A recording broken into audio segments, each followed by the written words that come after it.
All right, guys. Welcome to World History Fall Semester Test Review. Essentially, this is the time period from the Renaissance up until about World War One. Will be the time that we're covering here. So let's jump right into it, guys. Starting with the Renaissance, you really got to understand that there's three important reasons the Renaissance developed where it did, which of course was in Italy.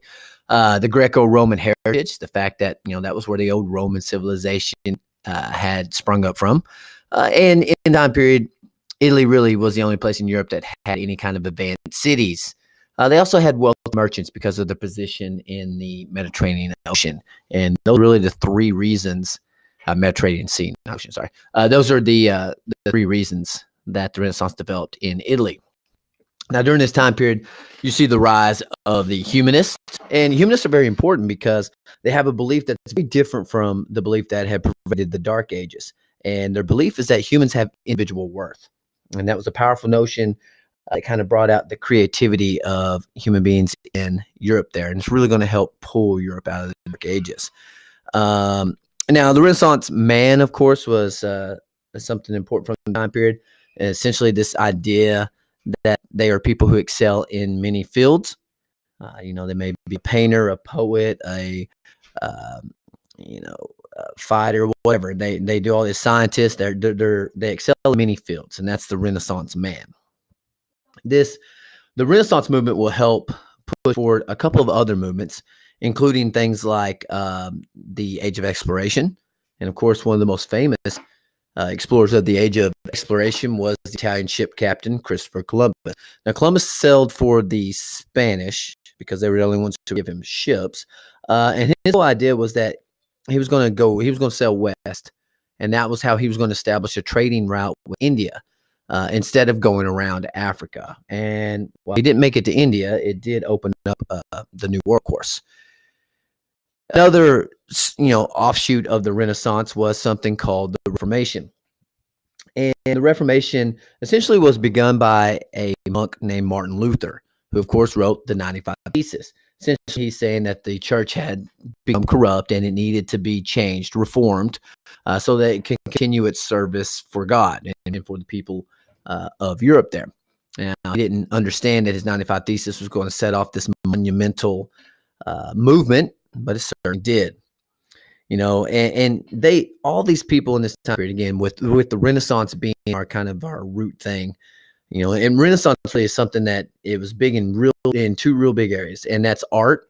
It gives art perspective, 3 dimensions rather than these boring 2-dimensional objects. It gives perspective, horizon, things like that.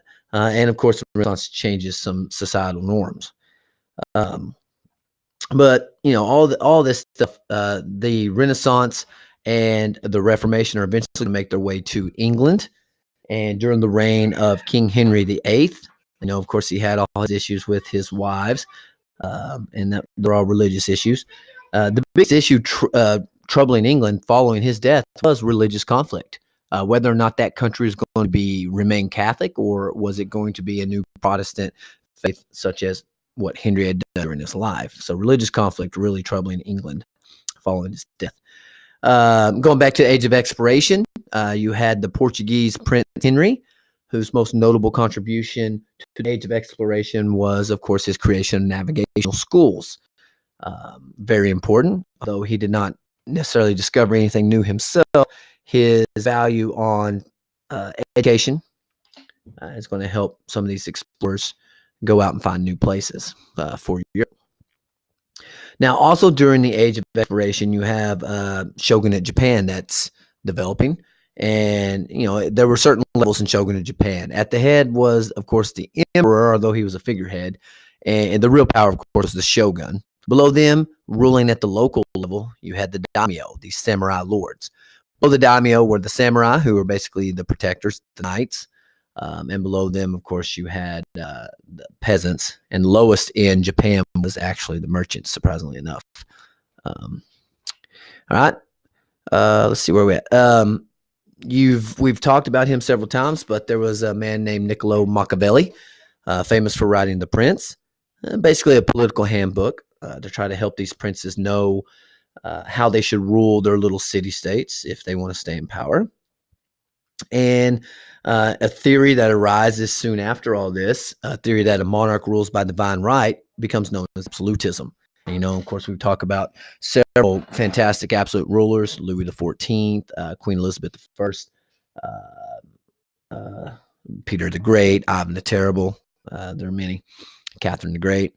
But really, the idea that monarchs rule because God wills them to rule, that is absolutism. Also, another pervading idea that comes out of the Renaissance is the idea of skepticism, which very simply, they're skeptical. They don't believe anything can be known for certain. They think it's silly that people would fight and kill for religion when you really can't know for certain. Now, we mentioned the absolute monarch Ivan the Terrible, and of course, I think you guys know his story pretty well. His lowest point, without a doubt, of course, is the accidental murder of his son, and that ruins his line, and it's going to bring about the Romanov dynasty, of course. And one of the Romanovs, one of the most important Romanovs, was Peter the Great. Peter being famous for his grand embassy, where he went into disguise for a couple years there in Europe. And he brought back new techniques, and basically it helped modernize Russia, and was very important to help put Russia on the path of catching up with the rest of the world. Going back just a little bit again to some of the Renaissance, some of the offshoots of it. During the scientific revolution, you had the geocentric theory. Remember, you had the geocentric theory and the heliocentric theory. The geo meaning Earth, helio meaning sun. Geocentric theory proposed that the Earth was the center of the universe, whereas the heliocentric proposed that the sun was the center of the universe. Obviously, this caused a lot of strife, and certainly affected people such as Galileo Galilei, who wrote Starry Messenger, and ended up living much of his life under house arrest because he supported the heliocentric theory, and the Catholic Church was not a fan of that. Another major movement was something called the Enlightenment, and there were a lot of Enlightenment thinkers. One of the more negative ones was Thomas Hobbes, and I say negative because he basically described human beings as naturally wicked, and that they need this strong government, a leviathan, a strong government to keep them in order.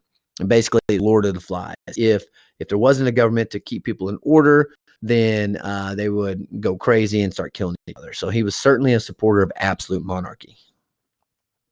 There's a lot of legacy to the Enlightenment. The Enlightenment believed in progress and the importance of the individual. It even helps us eventually get to the idea of women. Well, that's later on down the line. So probably don't think that. But belief in progress and importance of the individual for sure. Legacies of the Enlightenment. Going back just a little bit to absolute monarchs, the most powerful French monarch, of course, Louis XIV, the man responsible for the building of the Palace of Versailles. Far more powerful than any of the others. Peter the Great, Ivan the Terrible. He just had extreme absolute power. Now, fast forward just a little bit, and we'll talk about the World War I, which we've spent a good amount of time on. Remember the 4 causes of World War I. Your main: militarism, alliances, imperialism, nationalism. Those are the 4 causes, with the spark being, of course, the assassination of Archduke Franz Ferdinand. Now, all this is possible because earlier on, a man named Otto von Bismarck united all of Germany. He's kind of like their George Washington. And Germany's, they're getting all that power is going to kind of unhinge the balance there in Europe. You had 2 sides in World War I, the Allied powers and the Central powers. Remember that Central powers were Germany, Austria, Hungary, and Ottoman Empire. Those were the big 3 of them anyway. And that the Allied powers were, France, Britain, and Russia. In this war, in the Western Front, you get a blood stalemate with trench warfare, where nobody's moving anywhere and millions of people are dying. Now, Germany didn't initially want that to happen. Germany is fighting a 2-front war. They think that they can go defeat France very quickly because they're dangerous, more dangerous than Russia, and then they'd still have time to come back and beat Russia, who was behind. And this plan's called the Schlieffen Plan. And unfortunately for Germany, it is not a success. Things bogged down in France. They have to split their forces and end up fighting a two-front war between France and Russia. But after 4 years of just brutal warfare, you would eventually get the Treaty of Versailles, which is the treaty that officially ends the Great War. And there are a lot of innovations that happen in World War I. You got a lot of new things, new uh, ways of killing people. Poison gas, machine guns, tanks, airplanes, um, mortar shots, artillery. All these things are new innovations of World War One. We have to talk. We have to go back just a little bit here too and talk about during the age of exploration and absolutism, the rise of Spain. Thanks to Christopher Columbus in 1492, Spain is going to take the lead in the world. Their conquistadors such as Cortez and Pizarro, who are going to take a lot of wealth, gold and silver, from the New World, from the Native Americans there, and that gold and silver is going to get shipped back to Spain and Portugal. Well, Philip II was the very powerful absolute monarch of Spain during this time period. And you got, again, going back into the Reformation, you have a lot of religious issues going on throughout Europe. Millions and millions of people are dying over this issue of being a Protestant or being a Catholic. And in France, they eventually get tired of it to the point that they issue something called the Edict of Nantes, which is a declaration of religious tolerance, and finally puts down a lot of the killing. Again, all this is connected. Scientific revolution. You get perhaps the greatest scientist of all time, Isaac Newton, whose theories on gravity changed the scientific world, and his principles are still used every single day in today's world. France, all of this, France, after a couple hundred years of absolutism, France begins to get tired of that. They have 3 estates there. The first and second estates are the clergy and the nobles, but about 98% of France's population is going to belong to what's known as the third estate. And that third estate is going to rise up and overcome the first 2 estates. That's something rare in history. One of their slogans, they wanted liberty, equality, and brotherhood, liberty, fraternity. And of course, our good friend Napoleon makes his rise in this time period. He's able to accomplish a tremendous amount of things. He sets up government-run schools known as lycees. He's got this Napoleonic code, these laws, a better tax code for the people of France. And of course, he makes them a military power. That goes without saying. But eventually, he's going to be thrown down. And following his second exile, you get the Congress of Vienna. And the whole point of the Congress of Vienna is to establish a balance of power in Europe. And that had been thrown out of whack by Napoleon and his imperialism, if you will. Now, during his run, he had a very important loss at the Battle of Trafalgar, which was going to force Napoleon to give up his plans of invading Britain. On land, Napoleon was incredible power, but this is be the second time that he lost a naval battle to Horatio Nelson of Britain. Now, he also suffers, of course, and we know Napoleon has 3 major mistakes: his blockading of Britain, his Continental War, where he went through Spain to force Portugal to stop trading with Britain. But the third and most devastating mistake was his invasion of Russia. And Tsar Alexander I is going to do what he has to do to win, which included scorched policy. And Napoleon invades. He's going to burn crops. He's going to kill the animals so that Napoleon and his men starve. And it works pretty dang good. Now, eventually we'll get through all this and we'll start moving towards the Industrial Revolution. And you get something that kind of triggers the Industrial Revolution called Enclosure Acts. These were set up to increase farming efficiency. And what that does is it means that it takes less people to create more food. And so those kids on those farms become liabilities. And so they begin moving to the cities to work in these emerging industrial jobs. Now, the Industrial Revolution begins in Britain, and it's on the heels of this new agricultural revolution, these enclosures. which has a lot of results. Food prices are going to go down because of enclosure. The population is going to increase because there's more food, and the average size of farms actually increases. And again, a lot of those are going to end up going to the cities. And the Industrial Revolution begins in textiles. It begins in clothing before anywhere else, but will eventually spread, make its way into some other important areas. It took entrepreneurs to help the Industrial Revolution explode. And basically, an entrepreneur is just this business person, somebody who's investing their money because they believe that's going to make them more money back. Now, the Industrial Revolution had both good and bad aspects to it. In the early days, quality of clothing got better. The average person's diet got better. Transportation, all these things improved. However, it took a while for factory working conditions to get better. That was a long road that workers had to fight for a very long time to get better conditions, better hours, better pay, things like that. And also, the Industrial Revolution was very difficult on the environment. There was a lot of cutting down of trees. There was a lot of waste materials just dumped into nearby rivers, things like that. So it was not good on the environment. Go back just a second to Peter the Great. He built his city of St. Petersburg, and that is really because he wants the seaport that would make it easy to travel to the west. He wants a connection to the west, and most of the seaports in Moscow or in Russia were frozen in the winter, so he needs a better seaport, and he gets it when he builds the city of St. Petersburg.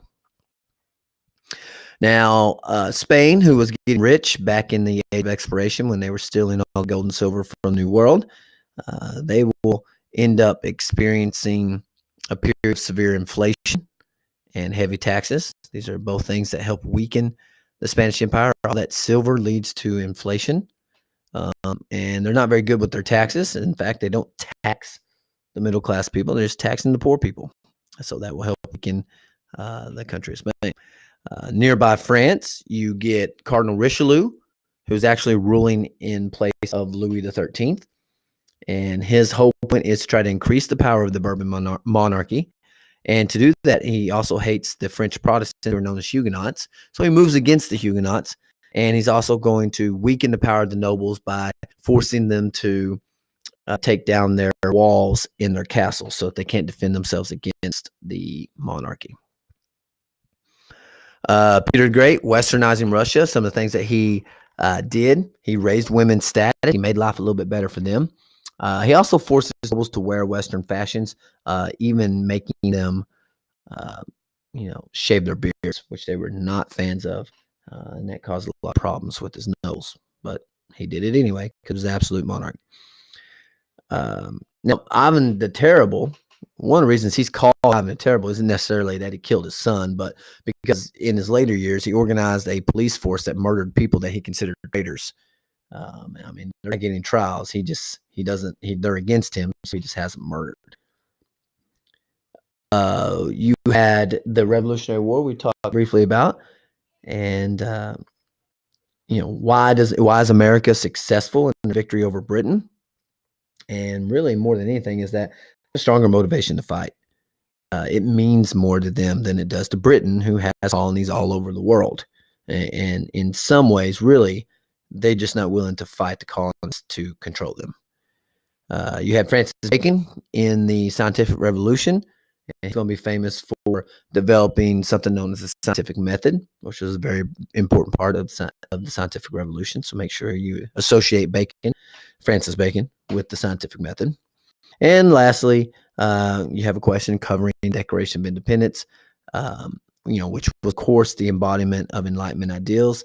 And the Declaration of Independence says that people have rights of life, liberty, and the pursuit of happiness, something that we love as Americans. So keep that in mind. That's your test.